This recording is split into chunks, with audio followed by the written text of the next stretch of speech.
ಅವರು ಹುಟ್ಟುಹಬ್ಬದ ಪ್ರಯುಕ್ತ ಇವತ್ತು ಅವರಿಗೆ ಶುಭವನ್ನು ಕೊಡ್ತಾ ಇದ್ದೀವಿ. ಹುಟ್ಟುಹಬ್ಬದ ಶುಭವನ್ನು ಕೊಡ್ತಾ ಇದ್ದೀವಿ. ಕೆಂಪಾಪುರ ಗ್ರಾಮಸ್ಥರು ಹಾಗೂ ಅಕ್ಕಪಕ್ಕದ ಊರಿನ ಗ್ರಾಮಸ್ಥರು ಎಲ್ಲರೂ ಕೊಡ್ತಾ ಇದ್ದೀವಿ.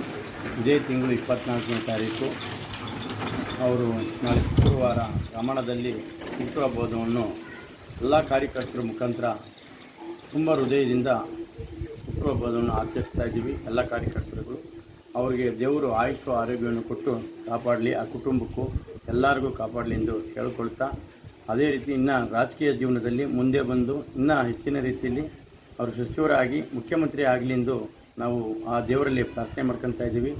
ಅಭಿವೃದ್ಧಿ ಒಳಗೆ ಯಲಹಂಕ ಕ್ಷೇತ್ರ ಮುಂಚೂಣಿಯಲ್ಲಿ ಇದೆ.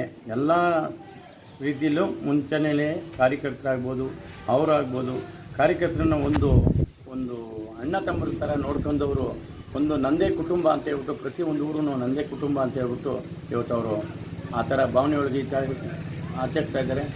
ಮತ್ತು ಅಂಗವಿಕಲರಿಗೂ ಕೂಟುಗಳು, ಕೈಕಾಲುಗಳು ಇವತ್ತು ಯಲಹಂಕ ನಗರದಲ್ಲಿ 11,000 ಹೆಲ್ಮೆಟನ್ನು ನಮ್ಮ ಕಾರ್ಯಕರ್ತರುಗಳಿಗೆ ಹಾಗೂ ಸಾರ್ವಜನಿಕರಿಗೂ ಕೊಡ್ತಾ ಇದ್ದಾರೆ. ಅವರು ದೇವರು ಆಯುಷ್ಯ ಆರೋಗ್ಯವನ್ನು ಕೊಟ್ಟು ಇನ್ನೂ ಹೆಚ್ಚಿನ ರೀತಿಯಲ್ಲಿ ಈ ಕಾರ್ಯಕ್ರಮವನ್ನು ನಡ್ಸ್ಕೊಂಡು ಹೋಗ್ಲಿ ಎಂದು, ಅಭಿವೃದ್ಧಿಯೊಳಗೆ ನಡ್ಸ್ಕೊಂಡು ಹೋಗ್ಲಿ ಎಂದು ಆ ದೇವರಲ್ಲಿ ಪ್ರಾರ್ಥನೆ ಮಾಡ್ಕೊತೀವಿ. ಆ ಚಾಮುಂಡಿ ತಾಯಿ ನಮ್ಮಮ್ಮ ಅವರಿಗೆ ಶಕ್ತಿ ಕೊಟ್ಟು, ಆ ಮದ್ದೂರಮ್ಮ ಶಕ್ತಿ ಕೊಟ್ಟು, ಆ ಸ್ವಾಮಿ ಆಂಜನೇಯ ಸ್ವಾಮಿ ಶಕ್ತಿ ಕೊಟ್ಟು ರಾಮ ರಾಮ ರಾಮ ರಾಮ ಅಂತ ಹೇಳ್ಬಿಟ್ಟು ಅವರು ಬೆಳಗ್ಗೆ ಇದ್ದರೆ ರಾಮನ ಕೈ ಮುಕ್ಕೊಂಡು